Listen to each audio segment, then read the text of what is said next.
Bonjour et bienvenue ici à l'Institut du monde arabe où j'ai le plaisir de recevoir ce matin deux intellectuels, deux universitaires qui nous reviennent avec un ouvrage monumental non seulement par le volume mais également par le contenu.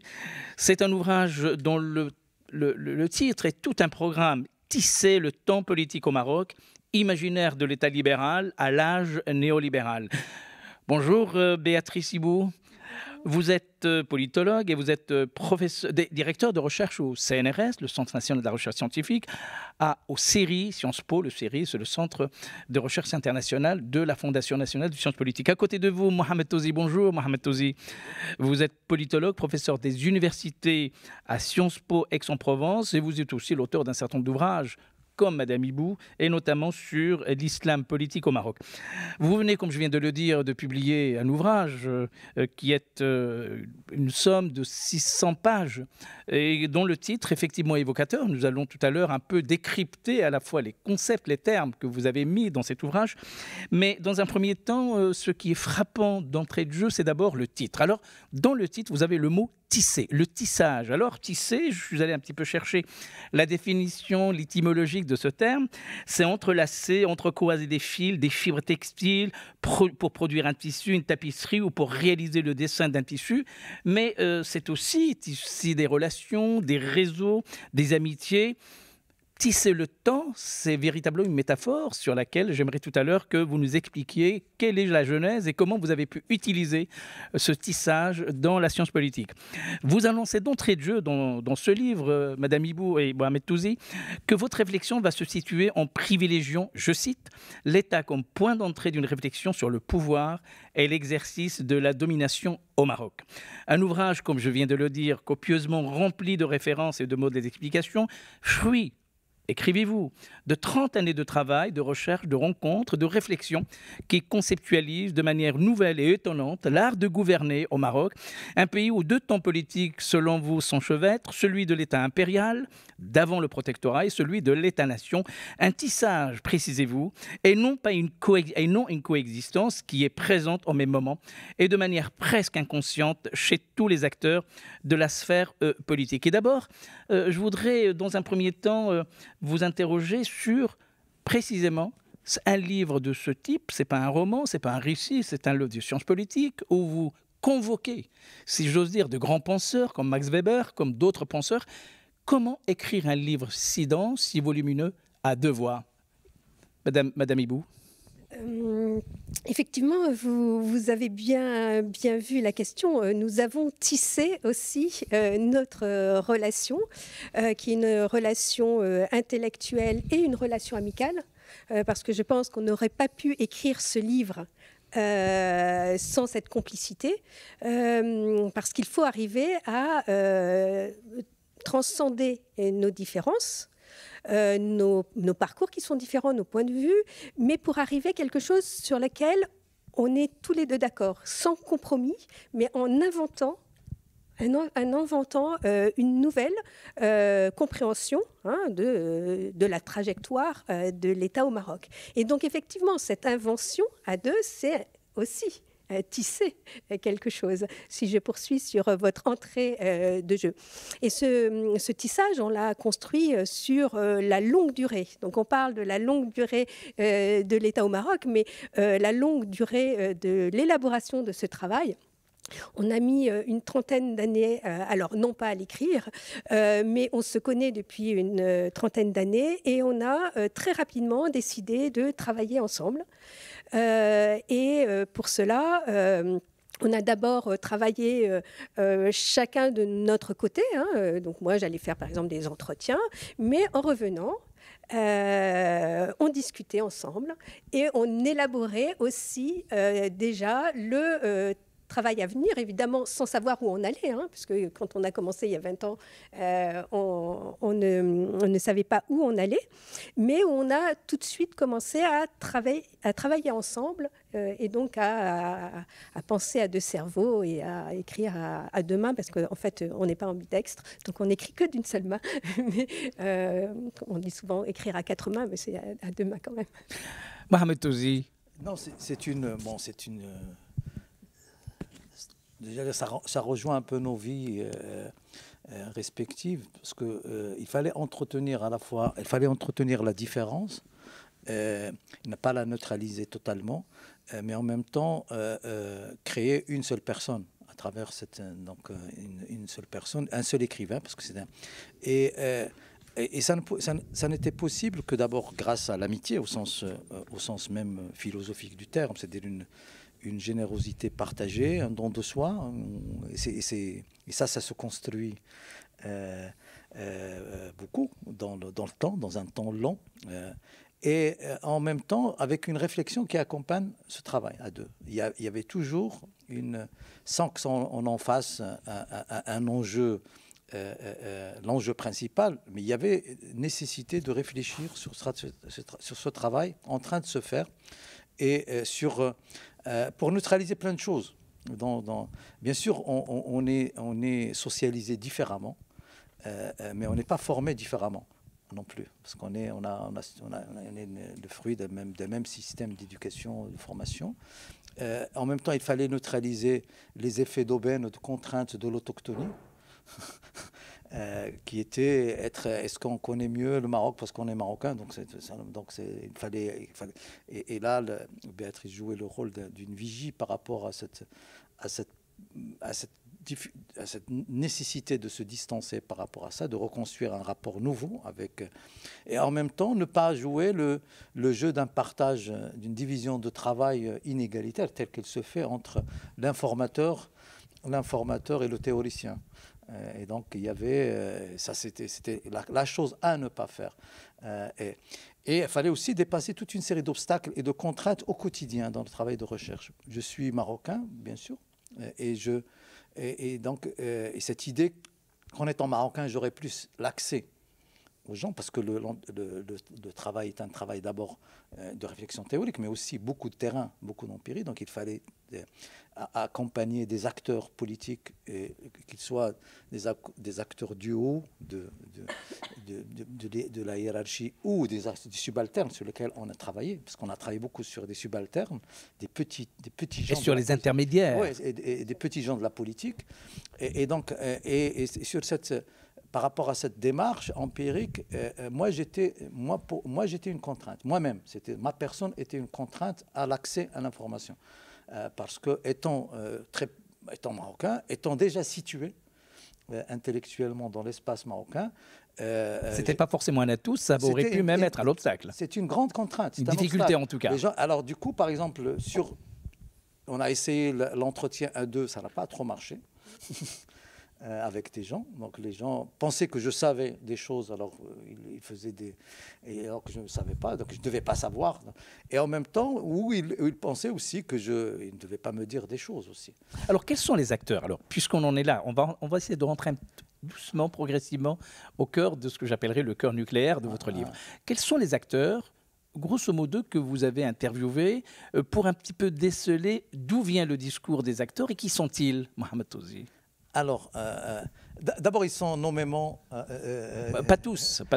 Les principaux sont nommément cités dans le travail, donc on n'a pas caché les noms, parce qu'on assume un peu, et on a parfois donné à lire parfois des choses, et on assume. Donc, alors, quand je dis qui sont-ils, évidemment, il ne s'agit pas de faire un travail de délation, ni de nommer, c'est plutôt les fonctions, les rôles, les engagements. Qui sont-ils? On a les acteurs, tous les acteurs politiques, c'est-à-dire du premier cercle ou du deuxième cercle, c'est du cercle du pouvoir, donc j'allais dire même les intimes du sultan ou du roi.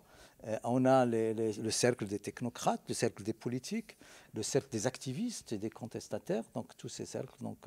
Et on a aussi les acteurs subalternes, les acteurs inconnus, c'est-à-dire le muqaddam de quartier ou du rural, le naïf des terres collectives, les naïfs, parce qu'il y en a plusieurs. Donc, et je pense que Béatrice, même la technique de l'entretien était une technique longitudinale sur de longues années, parce qu'on a des acteurs... Les premiers entretiens datent de 94-93. C'est presque la préhistoire. Les derniers datent à la veille de la sortie du livre.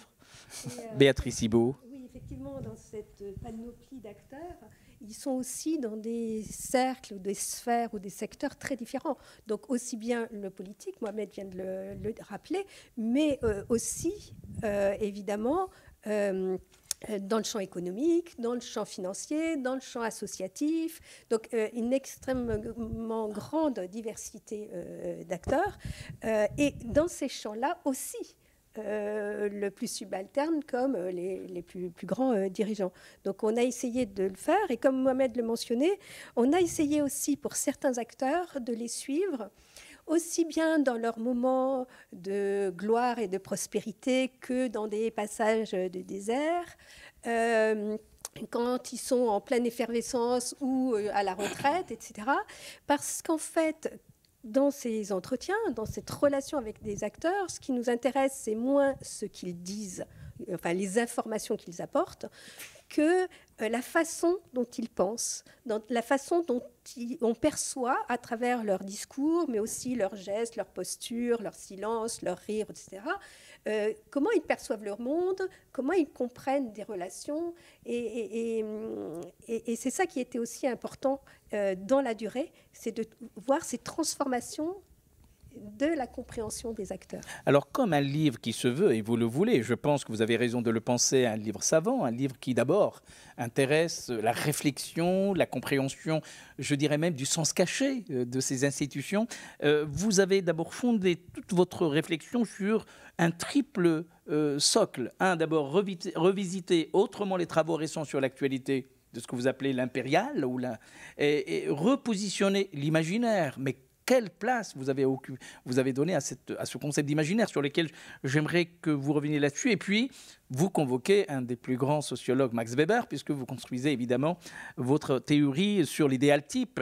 Eh bien, d'abord, cette triptyque, ce triple socle, c'est pour vous immuniser contre toute mauvaise compréhension ou c'est véritablement vous donner à votre réflexion cette perspective théorique qui permet évidemment de légitimer la lecture que vous en faites du Maroc? Mohamed Tozi.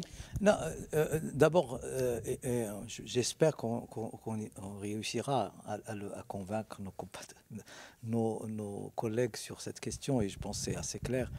Le livre, bien sûr, prend comme empire large le Maroc, à partir de plusieurs dimensions dans la longue histoire, etc. Mais ce n'est pas un livre exclusivement ou principalement sur le Maroc. C'est une réflexion sur l'État et les arts de gouverner. Et c'est pourquoi l'aspect théorique est largement imbriqué à une empirie actuelle, mais aussi à la longue histoire. Beaucoup de travaux des historiens, beaucoup de documents historiques de première main, etc. Donc c'est une réflexion sur ce que c'est que gouverner, qu'est-ce que c'est que l'État. Et une tentative à la fois de lutter contre une perspective linéaire qui postule que finalement la fin de l'histoire à partir d'un type d'État et d'un type de gouvernement, et qui en même temps réélabore une approche qui permet de prendre en compte les autres cultures politiques et les autres types d'États en dehors de la sphère, j'allais dire, entre guillemets, occidentale, j'allais dire, de la révolution westphalienne, d'un État-nation, etc. C'est ça. Et c'est cette réflexion sur l'État qui nous importe, et sur les arts de gouvernement. Béatrice Ibo. Oui, pour répondre à votre question, nous n'avons pas mentionné les travaux sur l'Empire, sur l'imaginaire et Weber, parce que ça légitimerait notre travail. Nous avons ressenti le besoin. Alors, quand on a travaillé, par exemple, à travers les documents historiques, mais aussi sur le contemporain, on a vu des formes de gouvernement, des façons de comprendre l'État qui ne correspondaient pas à la représentation que l'on a de l'État-nation. Alors, nous sommes allés chercher dans l'histoire, donc on utilise beaucoup des correspondances, des récits, des chroniques, et où la spécificité du mode de gouvernement impérial de l'Empire revenait. Et donc là, dans un travail qui est toujours un va-et-vient entre des choses très concrètes qu'on voyait par exemple dans ces chroniques ou dans notre terrain et des travaux plus théoriques, on s'est dit « Ah, ces travaux sur l'Empire sont intéressants ». Et donc on a relu les travaux sur l'Empire, mais avec nos préoccupations et avec ce qu'on voyait à la fois sur le terrain et à la fois sur les chroniques. Donc ça, c'est pour l'Empire. Donc ça n'a pas été quelque chose qu'on a collé, C'est vraiment quelque chose qui est issu de notre travail, de réflexion, et qui a été alimenté, et qui nous a permis d'avancer un petit peu plus loin, justement en disant, par rapport aux travaux sur l'Empire, qui traitent généralement de périodes passées, en réalité, nous, ce qu'on voit, c'est que c'est très présent. Donc, on a lu les travaux sur l'Empire, non pas comme quelque chose de révolu, mais comme un registre très actuel et qui est toujours actif. Bon, alors, allons-y pour approfondir d'abord ces deux concepts fondamentaux qui figurent au titre, l'imaginaire et l'Empire. Mohamed Touzi, d'abord, l'Empire. Oui. Dites-moi et dites-nous, est-ce que le Maroc est un empire? Est-ce qu'il a été un empire? Est-ce qu'il continue à l'être? Et qu'est-ce que cela signifie dans l'histoire du Maroc? D'abord, le concept d'empire ne coïncide que partiellement avec l'empire chérifien. Donc l'empire, là, c'est un effort de conceptualisation à partir de certaines caractéristiques et propriétés d'un État. Donc c'est un État. Et c'était déjà présent dans nos travaux antérieurs, mais de façon non systématique et non exhaustive. Par exemple, on constate que dans des gouvernements impériaux comme la Chine, l'Empire ottoman ou l'Empire anglais, même l'Empire colonial français, donc là on sort de l'Empire du Maroc, que ces façons de gouverner se caractérisent par exemple par une prise en charge de la discontinuité territoriale. La preuve, en France, on continue à la prendre en charge sans la prendre en charge politiquement dans le gouvernement actuel, c'est-à-dire entre l'outre-mer et ici. Mais la France ne se veut pas comme un empire. Mais c'est un empire. Il a des façons impériales de gérer. C'est un État-nation très jacobin, mais il a des façons... Il n'y a qu'à voir comment on gère la pandémie et les gens ne se rendent pas compte qu'il y a une pluralité de régimes, de gestion. Il y a des choses qu'on tolère dans l'outre-mer, qu'on ne tolère pas ici. Et alors que le principe d'un État-nation jacobin, c'est... Il y a des pandémies qui a été beaucoup dans la façon de gérer. Oui, mais même avant, tu es un grand spécialiste de l'islam, mais même la variable religieuse, elle est très différemment gérée dans l'outre-mer. Et même en Alsace-Lorraine. Et donc il y a des choses... Donc ça, c'est la gestion de la prise en compte de la pluralité, de la discontinuité, la façon de gérer la violence, la façon de même la tendance à minimiser les coûts d'administration, le passage par les intermédiaires, toute une série de caractéristiques qu'on qualifie, nous, de caractéristiques d'un registre impérial de gouvernement. Chose qu'on a trouvé de façon relativement claire au Maroc. Mais le Maroc même précolonial n'était pas, même s'il se disait jusqu'en 1956 empire chérifien, ne se gérait pas comme un empire. Dans certains espaces du Maroc précolonial, et très tôt, dès le début du milieu du 19e siècle, et même avant, pour certains cas, il se gérait comme un État-nation aussi. C'est-à-dire que l'État était extrêmement... D'abord, il administrait, il gouvernait et administrait, et dans les détails, on a donné l'exemple du nord, qui était considéré même actuellement comme la marge du Maroc, mais le nord, du moment était, j'allais dire, il représentait une frontière avec l'Europe. Il était géré à la manière d'un État-nation, avec taxation, avec présence policière, avec prise en charge au quotidien des affaires de la cité. Une cité comme Tétouan était gérée au quotidien. Et par exemple, on a travaillé exactement, pour donner l'exemple, sur 2 ans de correspondance entre le sultan et le gouverneur de Tétouan.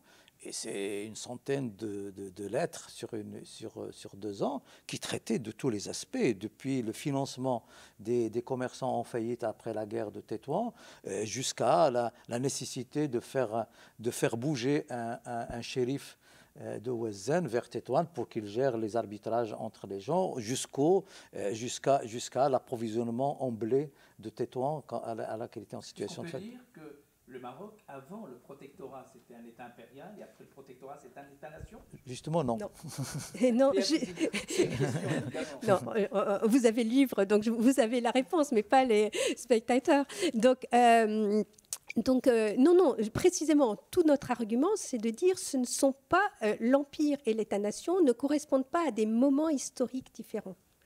Ce sont des registres de gouvernement et que aussi bien dans le Maroc précolonial, dans le Maroc colonial que dans le Maroc post-colonial, on a eu toujours un enchevêtrement, un tissage de temps politiques différents. Donc le tissage du temps impérial et le tissage du temps colonial, et donc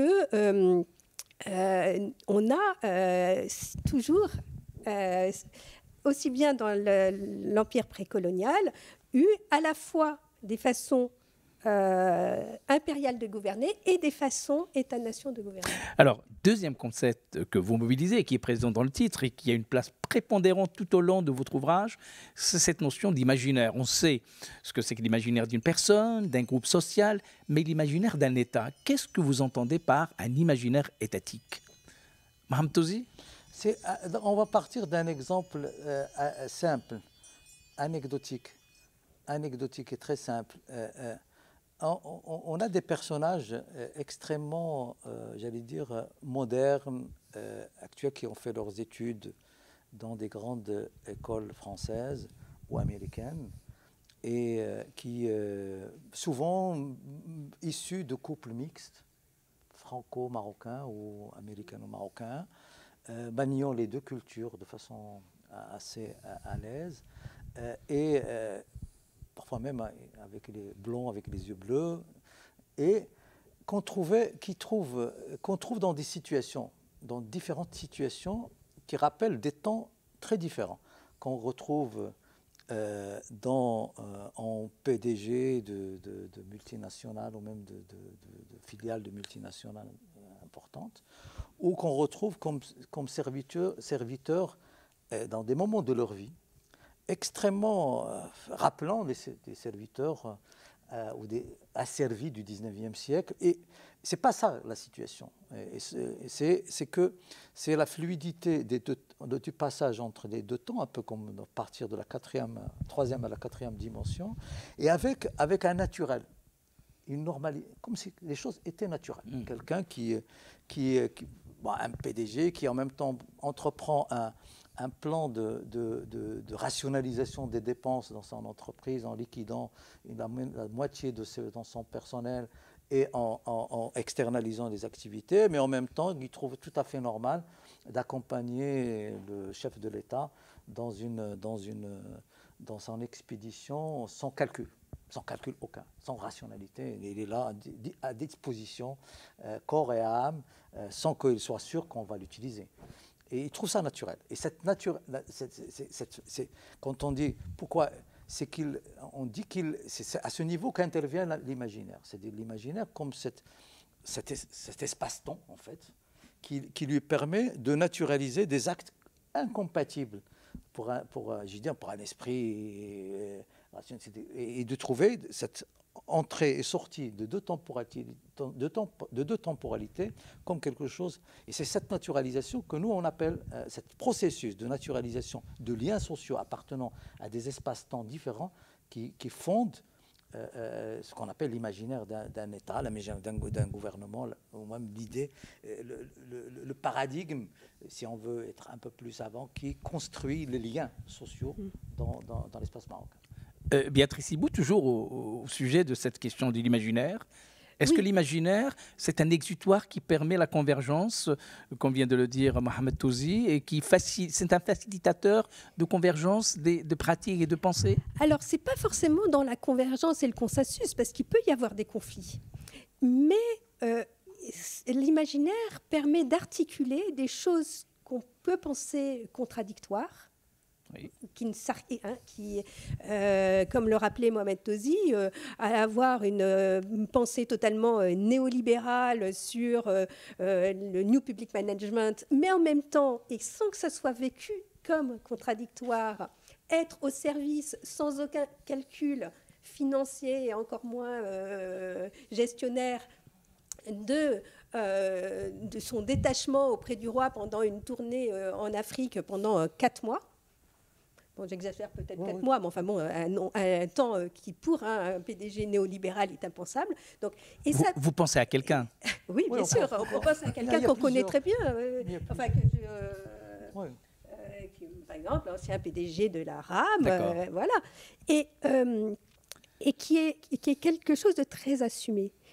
C'est presque de l'ordre du bricolage, mais au sens noble du terme. Oui, mais c'est pas forcément... Je ne dirais pas que c'est du bricolage. C'est justement l'imaginaire, c'est ce qui permet de mettre en cohérence, enfin, pas mettre en cohérence, qui permet d'articuler des choses qui sont, en l'occurrence, apparemment paradoxales ou incompatibles, et qui surtout est un monde de représentation qui permet de comprendre et de vivre dans une société.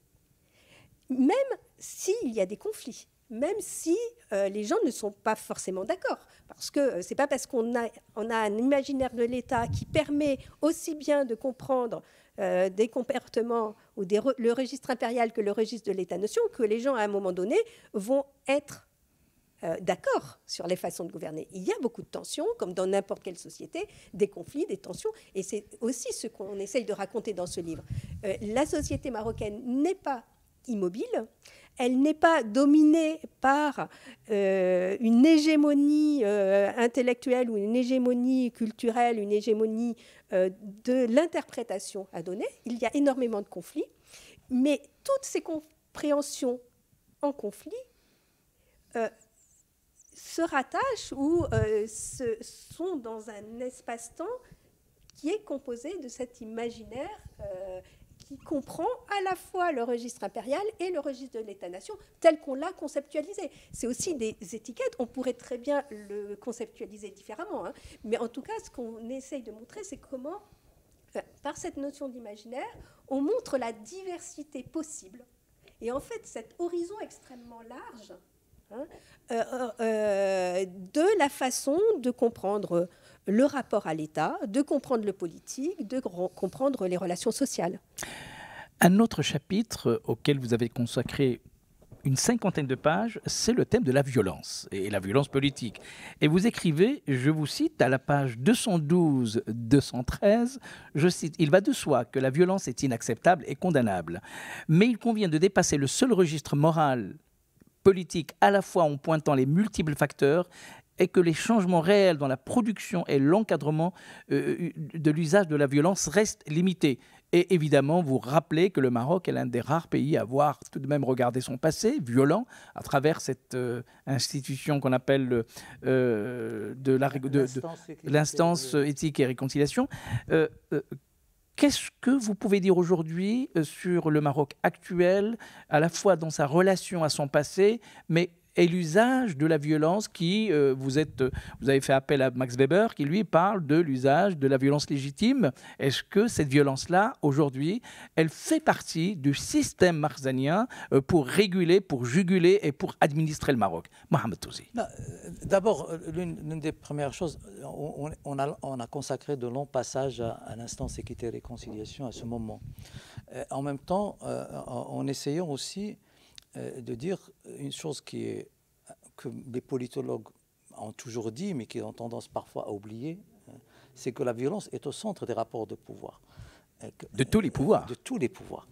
Et que cette violence, le problème, c'est la capacité d'un État à la réguler, à la contrôler, etc. Mais elle est là, elle est là.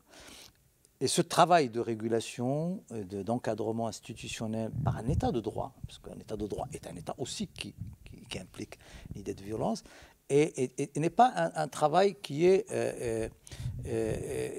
permet de dépasser la violence, c'est juste de l'encadrer.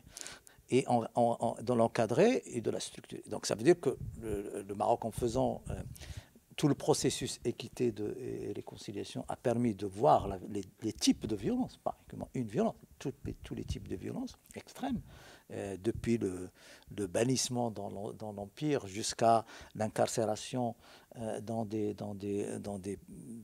lieux clandestins, jusqu'à la torture, etc. Donc on a donné à voir ça, ce qui était un moment important dans la construction d'un nouveau rapport politique, mais ça n'a pas non plus totalement évacué la violence des rapports politiques. Elle est là. Et les enjeux, et c'est là où les enjeux d'aujourd'hui, c'est qu'il y a toujours une violence encadrée, mais il y a une violence qui échappe à cet encadrement, et que le Maroc il y a aussi en arrière-fond cette idée que on chemine sur un parcours linéaire qui va nous amener dans un état sans violence. La sortie de la violence, qui n'existe pas dans aucun état d'ailleurs. Et la négation, l'euphémisation de la violence, qui est le propre un peu des civilisations qu'on nous promet, et en fait est une exacerbation de cette violence. Et on traite beaucoup de la violence actuelle. Il y a de la violence physique qui est là, encadrée ou pas, mais il y a surtout un transfert vers une violence symbolique qui est extrêmement puissante au Maroc. Béatrice Ibou, vous êtes aussi connaisseuse de la société tunisienne et du régime politique et de le politique en Tunisie. Comment vous analysez, vous lisez la présence, l'usage et la fonction de la violence dans l'espace marocain et dans l'espace tunisien? Parfois, la comparaison, qui n'est pas raison, peut quand même nous permettre de mieux saisir. Comment vous lisez cette violence dans les deux espaces? Alors, c'est pas une question facile. Je vais répondre à votre question, mais ce que nous mettons en évidence dans ce livre-là, Tisser le temps politique au Maroc, c'est précisément qu'on a une forme de violence qu'on a appelée la forme de violence impériale, donc qui est une violence spectaculaire, mais pas continue, hein, contrairement à l'État-nation où on a une violence continue qui est encadrée, mais qui est continue pour contrôler la société. Hein. Donc, y compris, hein, beaucoup de travaux ont montré que dans l'État de droit, il y a de la violence. Et donc, qu'au Maroc, vous aviez cette violence de l'État-nation continue qui était de plus en plus encadrée, qu'on avait dénoncé pendant les années de plomb, qui était encadrée notamment grâce au travail de l'IER, on vient de le rappeler, etc. Mais que vous aviez simultanément une autre forme de violence, que nous, on dit violence impériale, qui est issue d'une autre conception, où la violence est là surtout pour faire peur, et qui, dans ce cas-là, peut être d'une cruauté, d'une violence incroyable, mais qui est beaucoup plus ponctuelle, et qui est, d'une certaine façon, beaucoup plus dans le domaine du symbolique, parce qu'elle est là pour, pour faire une atmosphère de crainte et d'obéissance.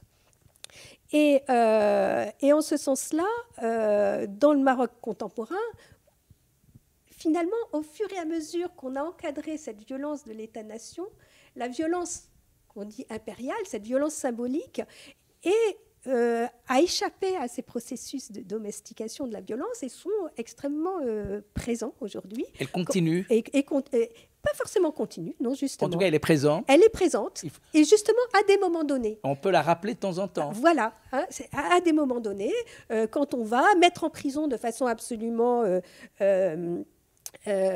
spectaculaire un ministre, en découvrant des malversations, quand on va accuser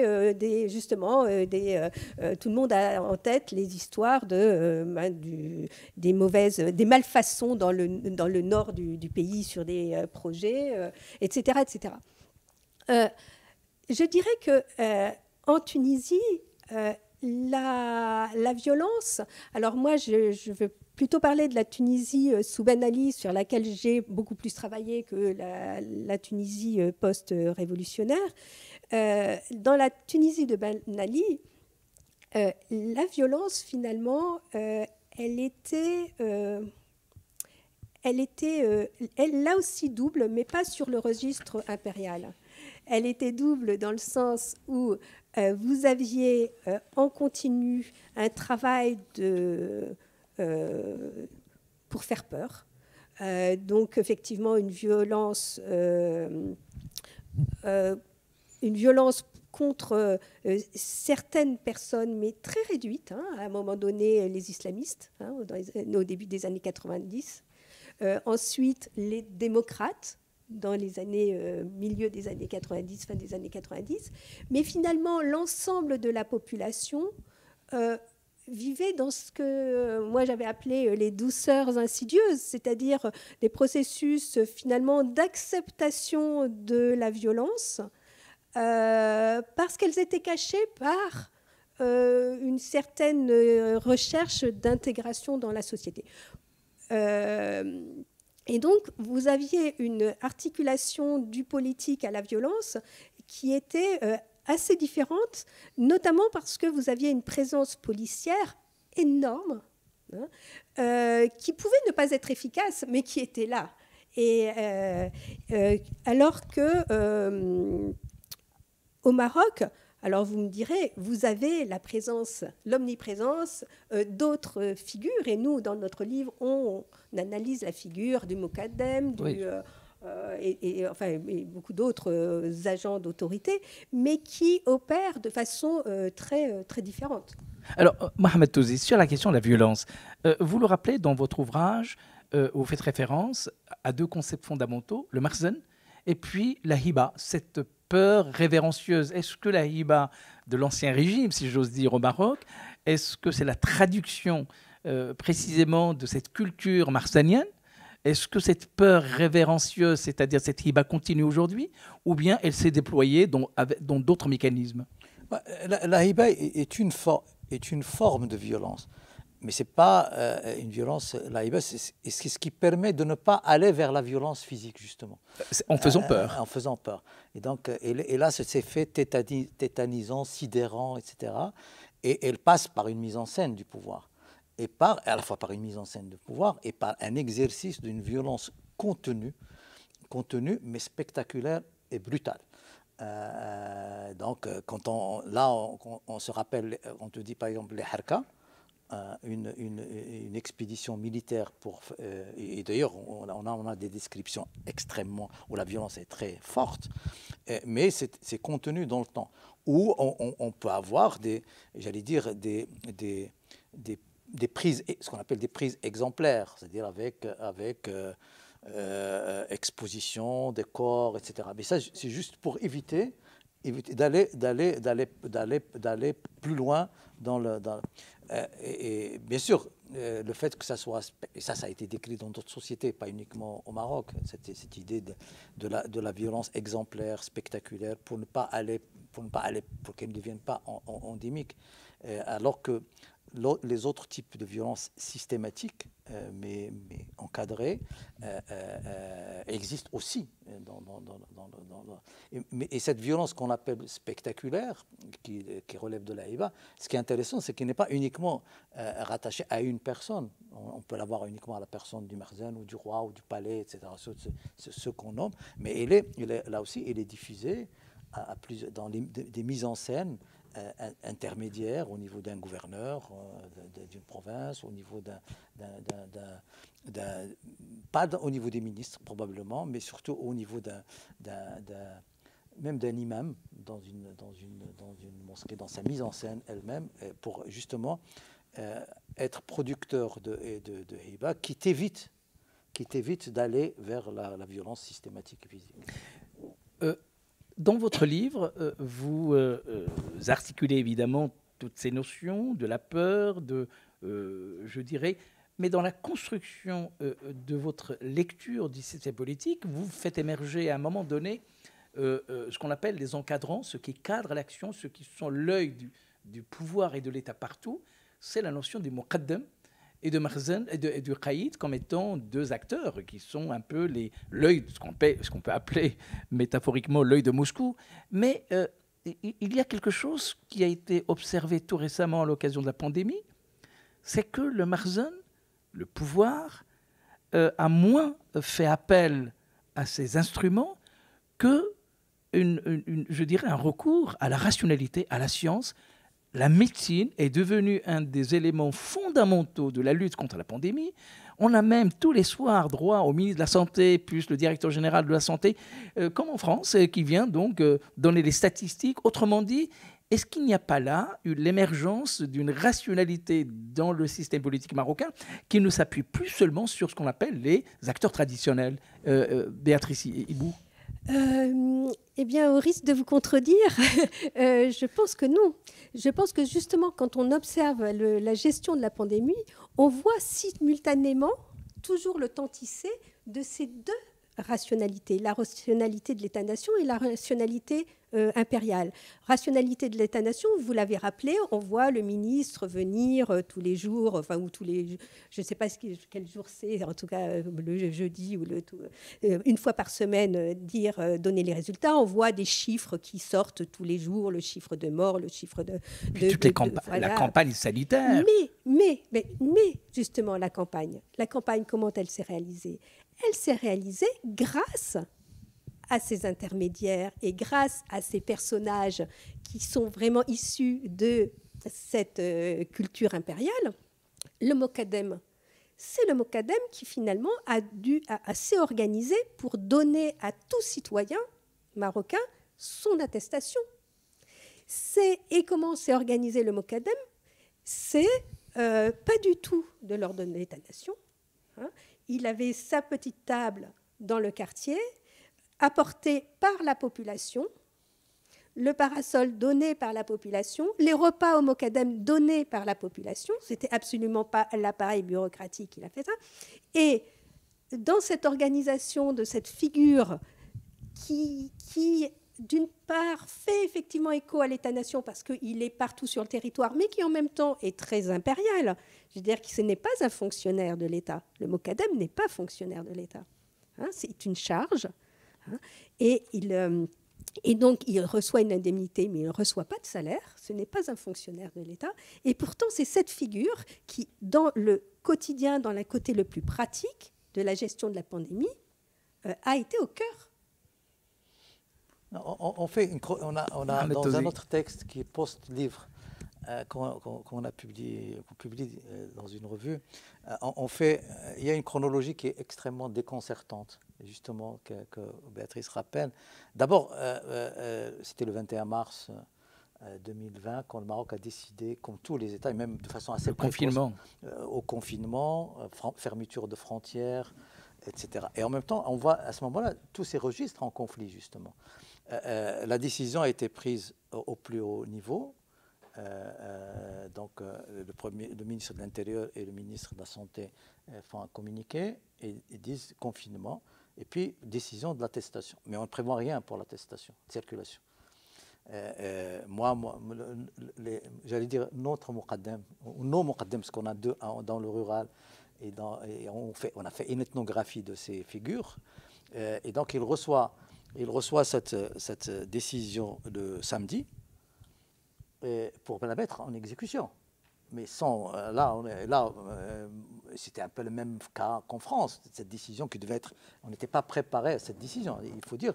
Et donc, le type, on lui dit attestation. Il n'y a même pas de formulaire. Donc, et il va se débrouiller. Donc, samedi, dimanche, il est assailli par les gens. Parce que cette figure, qui n'est pas un vrai fonctionnaire, même s'il reçoit des indemnités, même s'il est en voie de fonctionnalisation, mais ça a des limites. Et c'est un relais très efficace. Et oui, il est ambivalent. Il est aussi bien représentant de la population que surveillant de cette population, parce qu'il vit sur la bête, comme on dit. Il est là, il est immergé. Donc, il est immédiatement attaqué au sens figuré du terme par les gens. Parce que le type là dont on parle, on est sur Casablanca, dans un quartier, dans le Triangle d'Or, donc dans un quartier d'affaires. Donc il a et avec une mixité où il y a une population, des relogements de gens de bidonville. Donc il est à cheval sur deux espaces, et donc il est assailli par les gens. Il disparaît. Samedi, dimanche, il disparaît.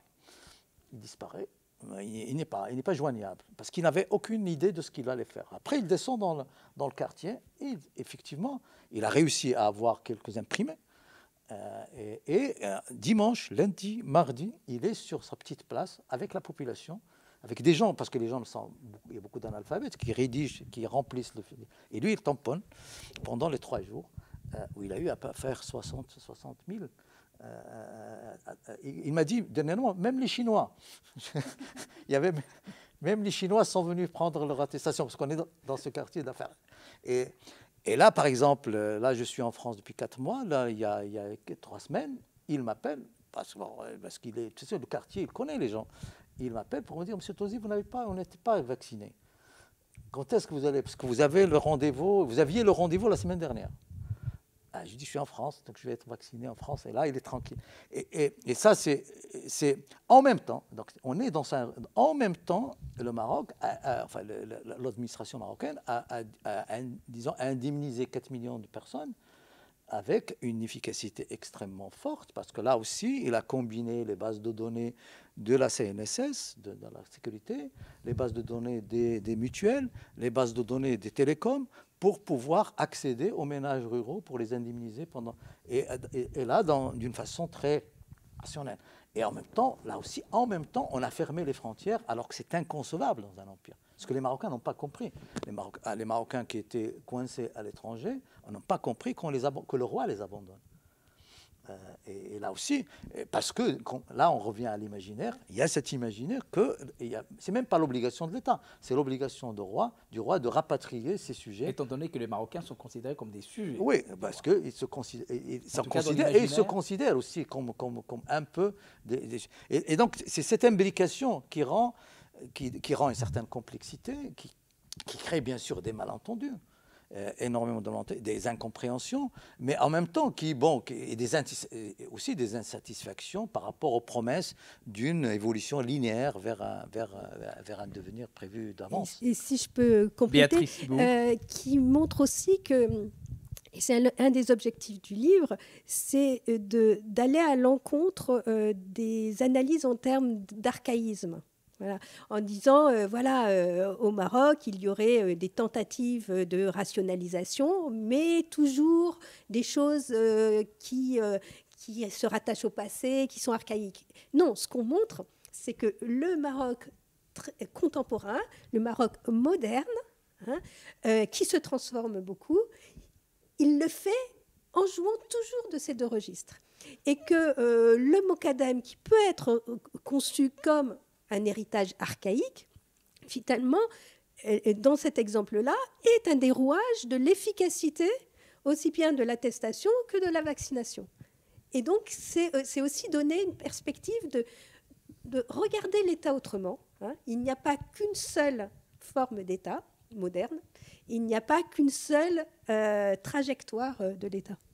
Un des acteurs que vous connaissez très bien, Mohamed Tosi, mais aussi Béatrice Ibou, qui sont aujourd'hui au premier plan de l'action politique, de la mobilisation et du monopole même de l'espace public et politique, ce sont les islamistes. Or, vous allez peut-être relativiser, en tout cas, nous constatons presque un silence de cathédrale des islamistes autour de la question de la pandémie, la question de la manière de la gérer. Et il y a même presque une fatalité de l'accès, je dirais, de la gérer. Comment vous expliquez que ces acteurs aujourd'hui, devant une question de la mort, étant on sait que la mort dans l'imaginaire religieux est une question qui ne relève absolument pas de la gestion humaine, comment vous constatez et comment vous expliquez cette espèce de retrait des islamistes dans la gestion de cette question de la pandémie? Je dirais même plus, je dirais retrait de l'islam tel qu'ici on le comprend. Pas l'islamisme, mais l'islamisme, bon, à la limite, sont des acteurs, j'allais dire, modernes, qui mobilisent des outils qu'ils disent traditionnels, mais qui n'ont rien à voir avec la tradition. Donc, que ce soit les formes d'interprétation, et ça, tu sais mieux que ça que moi, les interprétations du religieux. Donc, mais ce qui est intéressant, c'est, on disait, c'est inaudible. Beaucoup de choses sont inaudibles ici, et même ailleurs, par rapport à la manière dont les États contrôlent le religieux dans les pays musulmans. On pense que les États sont contrôlés par les religieux, alors que c'est jamais le religieux, et dans toute l'histoire de l'islam, les États n'ont été contrôlés par les hommes de religion. C'est les politiques qui contrôlent la religion. Et là, on nous donne la preuve pendant la pandémie. Jamais on accepterait qu'un ramadan comme celui-là ou celui de l'année dernière se passerait, que les musulmans vont se passer des prières surérogatoires. J'allais vous poser la question. Que les mosquées seraient fermées, qu'on n'aurait plus de hajj, qu'on n'aurait plus de umrah, donc de pèlerinage, qu'on aurait plus, et les gens trouvent tout ça normal. C'est ça qui est étonnant. Pas tous. Enfin, bien sûr, il y a toujours des marges ou des gens, des contestation. contestations. Oui, mais il n'y a pas eu de révolution. Les Marocains, on te dit qu'on est les musulmans, même maintenant avec des enquêtes, pris à 80. La prière est suivie par 80-90% des gens et même que 60% pris dans les mosquées. Mais tout ça est évacué au profit d'un principe très malikiste, et même en dehors du malikisme, d'un principe très important, c'est la nécessité. La nécessité fait loi.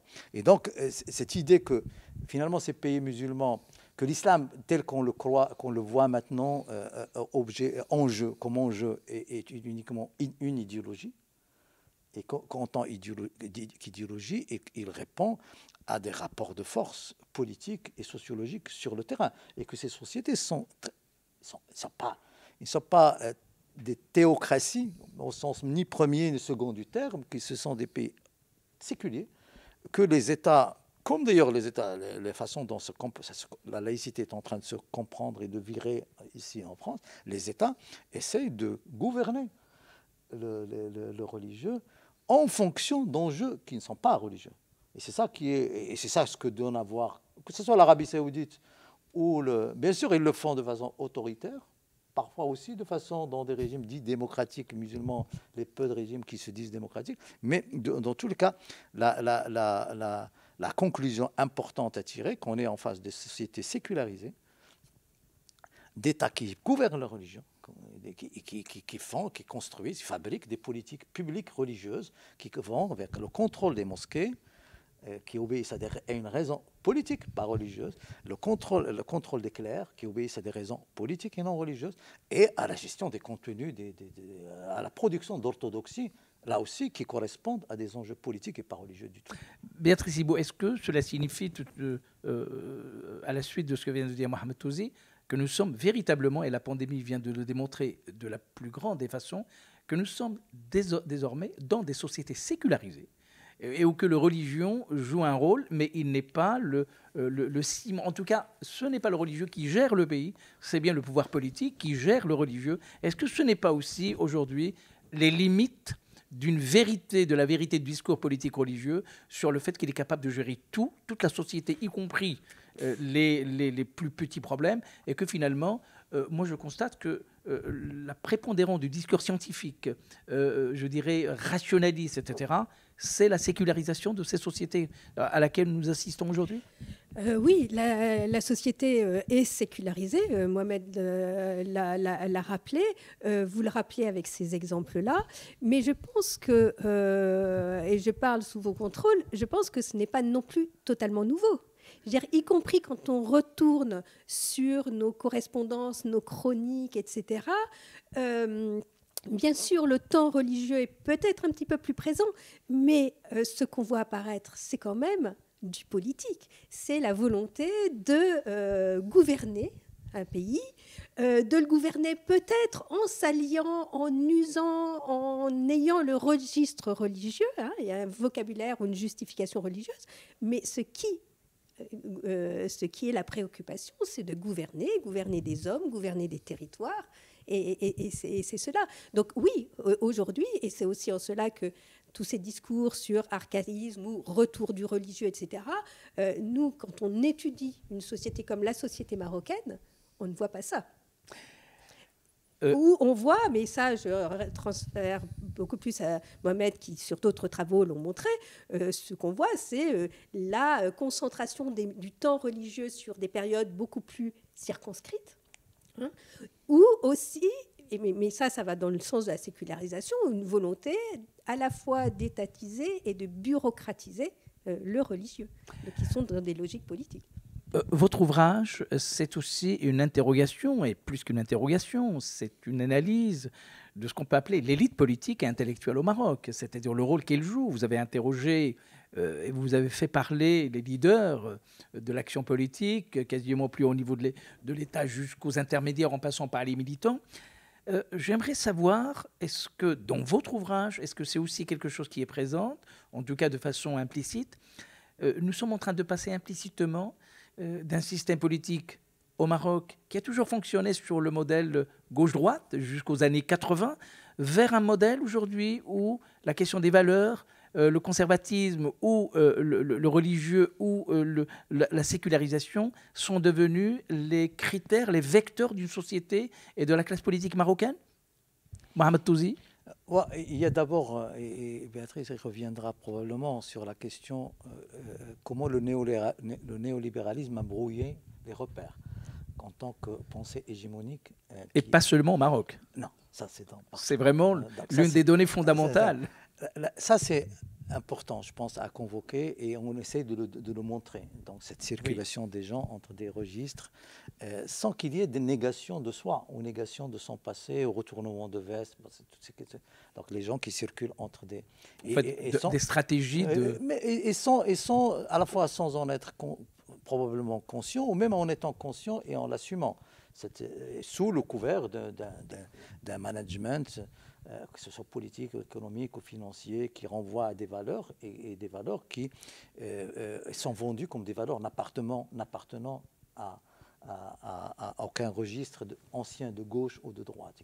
Ça brouille les pistes. La deuxième chose, et je pense que c'est aussi très important, c'est que finalement, dans le rapport à l'autorité, le rapport au pouvoir, l'idée d'ambivalence et de gestion de ces ambivalences par les acteurs eux-mêmes dans des trajectoires de vie nous permet justement de voir des correspondances très importantes entre les positions idéologiques et politiques et les trajectoires de vie elles-mêmes qui correspondent à des temps, j'allais dire, simplement biologiques, être jeune, adulte, avoir des enfants qui étudient à l'étranger, être capable à accepter, à négocier une situation ou pas, etc.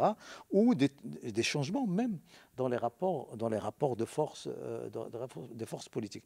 Donc, bien sûr, tout ça n'évacue pas des idées ou des points d'ancrage qui distinguent des camps politiques. Et les points d'ancrage ne sont plus, se jouent actuellement, se jouaient. Ils se joueront différemment. Ils se jouaient dans les années 90, 2000 sur la question du statut de la femme. Et là aussi, on dit pertinemment que les progressistes ne sont pas ceux qu'on pense, souvent. Donc sur sur les questions des ruptures par rapport au patriarcat, c'est là où ça se joue, des problèmes de société, beaucoup plus que sur des problèmes, par exemple, économiques, où les gens de gauche, c'est les gens de gauche de l'alternance. Par exemple, le statut de la femme ? Non, le statut de la femme, justement. Est-ce que c'est un élément aussi où il y a là... C'est le statut. On parlait du statut de la femme, où ça s'est brouillé, où on a découvert aussi que les progressistes n'étaient pas du côté qu'on pensait sur ces questions. On a eu des femmes qui étaient contre, et des hommes qui étaient pour, des hommes de religion qui étaient pour, et des hommes de gauche qui étaient contre, donc sur certaines questions. Mais disons qu'il y a certaines causes qui symbolisent la permanence de ce clivage, disons progressiste ou traditionnel. Mais en même temps, on peut constater que l'émancipation de la femme passe en partie aussi par les femmes islamistes, ce qui brouille encore par beaucoup une fille comme... Je ne parlerai pas de Nadia Yassine, mais je parlais même d'une fille moins connue comme Marim Yafout, qui fait une thèse sur le fiqh au féminin. Ou on peut parler aussi d'Asma Al-Marabat. Ou d'Asma Al-Marabat, qui est plus consensuelle. Là, moi, je parle, oui. Et donc, par qui passent des efforts de changement. Et donc, donc, le positionnement gauche-droite, progressiste, moderniste, joue partiellement par rapport à, comme j'ai dit, à ce brouillage introduit par le néolibéralisme. Béatrice Ibou, sur ce brouillage. Oui, sur ce brouillage, nous, on a essayé de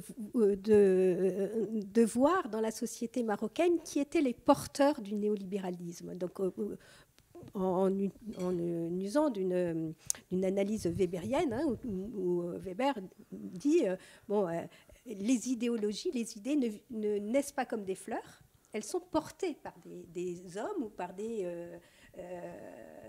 groupes sociaux. Et on a essayé de voir.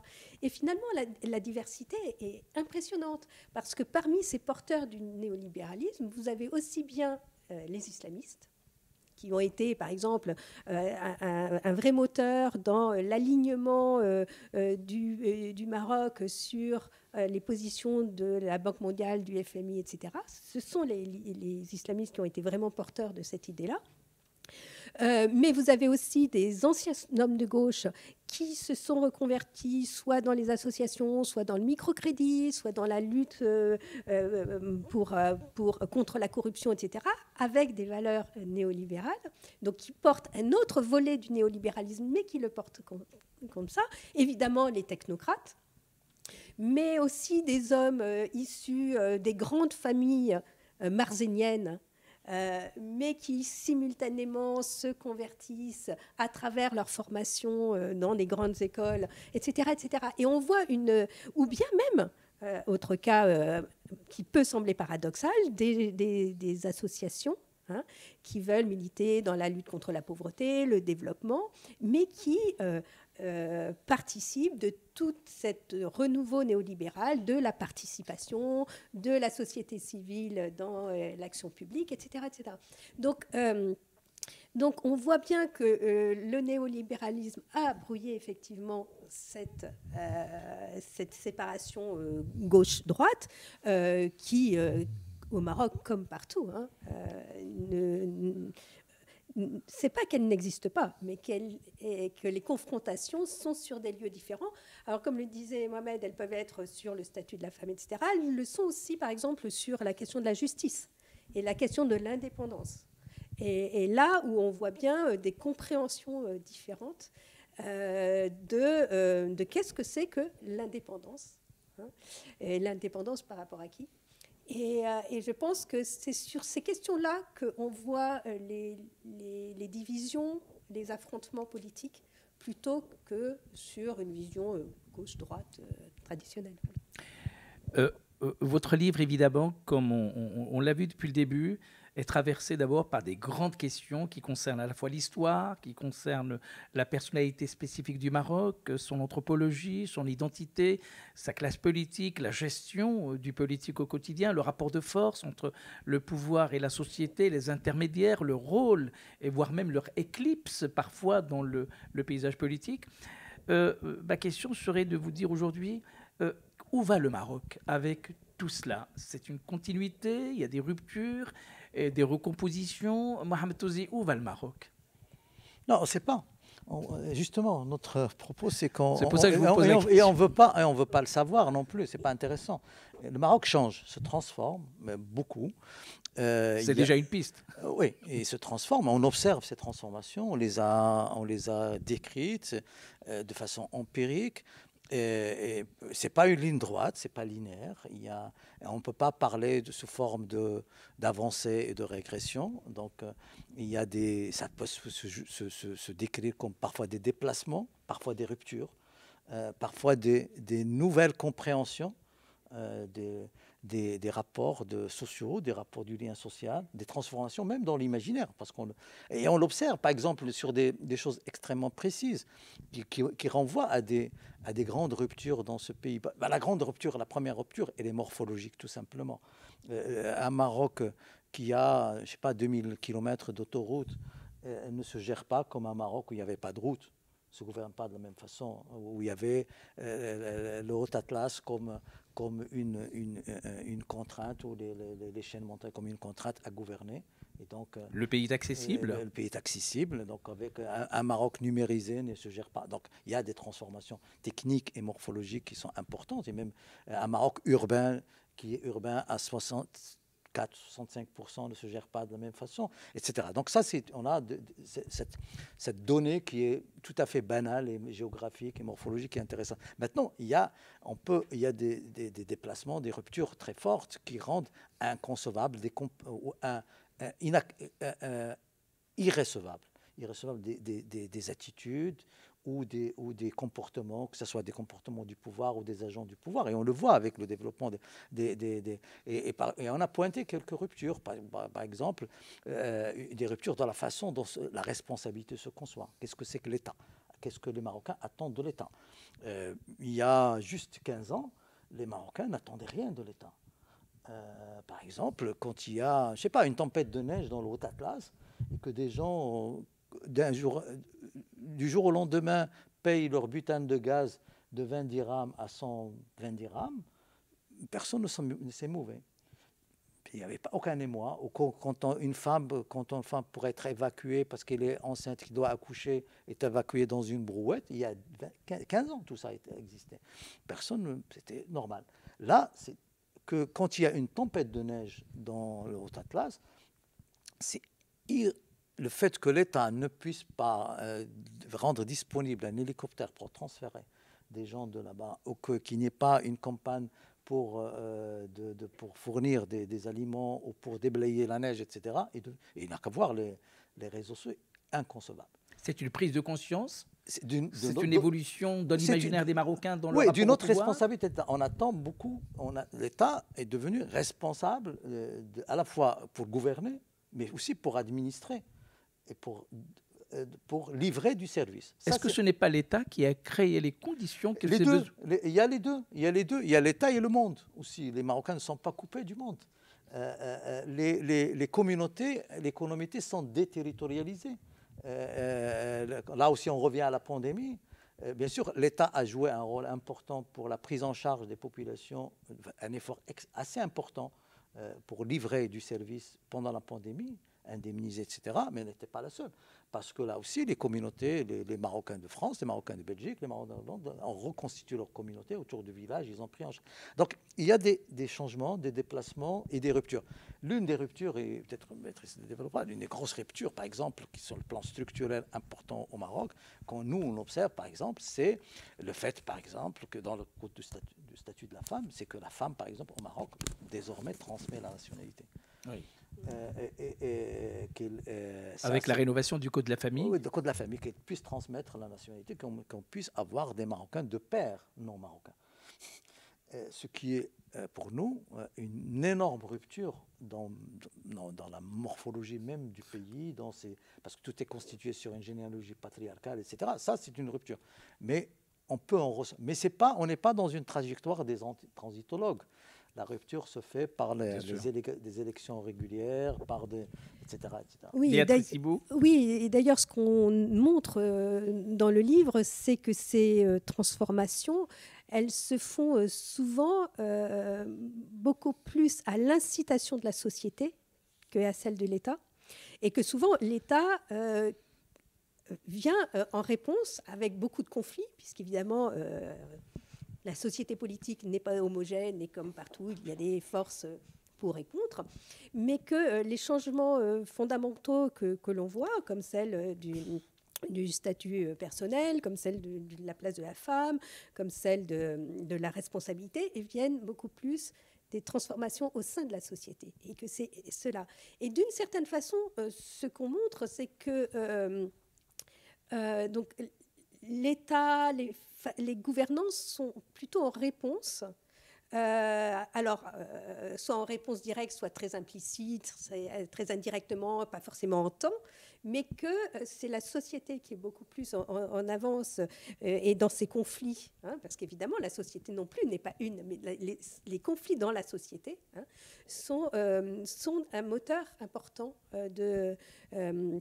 des changements, et qu'inversement, des changements, par exemple, la Constitution de 2011 a été un grand changement, mais certaines de ces dispositions ont pu être appliquées parce que la société est impliquée, que dans d'autres situations, par exemple, les élections, elles ont été centrales dans la nouvelle Constitution, elles sont un des moteurs de la vie politique, et pourtant, ce qu'on montre aussi, c'est que la cooptation a été tout aussi vitalisée que l'élection, parce que précisément, les modes de représentation ne sont pas uniques, et que, et là on revient sur notre distinction État-nation-empire, dans l'empire, la cooptation est un élément important, et que dans ce jeu entre élection et cooptation, vous avez pas l'un contre l'autre, mais l'un avec l'autre. Donc ce petit détour pour vous montrer que ce n'est pas parce que vous avez des changements institutionnels ou des changements voulus par l'État qu'ils se réalisent vraiment, et que les changements de la société peuvent prendre du temps, parce que la société politique ne répond pas forcément, mais que ces changements, nous les voyons beaucoup plus dans la société. Voilà. Alors, ma dernière question, peut-être, c'est Mohamed Touzi qui pourrait nous en dire un mot. Le mois de septembre prochain, le Maroc est à la veille aujourd'hui des élections générales, notamment les élections à la fois locales mais aussi parlementaires. Quelle lecture avez-vous sur d'abord la permanence du jeu politique marocain avec les acteurs que vous connaissez, que vous avez interviewés, et puis quel sera le jeu prochain dans une alternance au lendemain de la pandémie qui manifestement bouleverse toutes les cartes politiques, aussi bien au Maroc qu'ailleurs, mais sur le Maroc. Comment vous voyez les choses ? Il y a une première chose, peut-être un constat dont on a déjà parlé, c'est qu'il y a un processus de crédibilisation des élections. Et cette crédibilisation des élections, même s'il ne touche pas les électeurs en grand nombre, et la grande variable et la grande inconnue du futur, c'est le taux de participation, au moins les acteurs politiques prennent au sérieux les élections. Et donc, c'est ça qui est nouveau, l'accès à la prise de décision. Je ne dis pas l'accès au pouvoir, mais l'accès à la prise de décision ou à la participation à la prise de décision dépend des élections. Ça, les acteurs sont... Et donc, ce qui explique que la campagne au Maroc a démarré depuis déjà une année. Les gens sont en train de fourbir leurs armes et c'est assez dur, assez fort. En même temps, dans le paysage futur, en plus de cet inconnu de la participation, les acteurs politiques pensent toujours qu'on est dans des formes de coalition. C'est beaucoup espèrent une alternance par rapport aux islamistes. Je pense que c'est possible, mais c'est pas sûr. C'est possible, mais c'est pas sûr, parce que on commence à voir qu'il y a cette idée d'usure politique, il y a cette idée qui anime un peu le champ politique marocain. Mais on ne peut pas penser là aussi à des changements radicaux. On aura des coalitions, parce que là aussi, dans le partage du pouvoir, même si le partage constitutionnellement est relativement clair, au niveau de la réception de ce partage du pouvoir par la population, elle n'est pas aussi claire qu'on puisse le penser. Et les gens pensent toujours qu'on est toujours dans une monarchie constitutionnelle de son temps, mais on est dans une monarchie où il y a un monarque qui a beaucoup de pouvoir, même l'essentiel du pouvoir, et que les autres acteurs élus viennent en aide à ce pouvoir. Et donc c'est cette distribution des rôles qui peine à émerger au Maroc pour qu'on voit clair dans l'idée de qui est responsable de quoi et vis-à-vis de qui. Et tant que cette question de qui est responsable de quoi et vis-à-vis de qui n'est pas clarifiée au niveau des électeurs et des populations comme au niveau du pouvoir, les choses ne resteront pas en l'état. C'est en train de se transformer, mais ça se transforme dans un temps qui est lent et long au Maroc. Et ça sera donc le dernier mot à la fin de cet entretien. Béatrice Ibou, Mohamed Touzi, merci infiniment de nous avoir répondu, de nous avoir consacré cette matinée. Merci à vous. Je vous rappelle le livre que vous avez à l'écran, Tisser le temps politique au Maroc, imaginaire de l'État libéral à l'âge néolibéral. Cette audition Cartala, merci infiniment. Merci à l'Institut du monde arabe de nous avoir accueillis et permis cet échange sur un ouvrage que nous considérons en tout cas comme un ouvrage fondamental pour mieux comprendre le Maroc dans sa globalité, ses acteurs politiques, ses enjeux, son histoire, mais aussi, quelque part, se trace et se montre et se dessine quelques perspectives d'avenir. Merci, à très bientôt. Au revoir. Merci. Merci.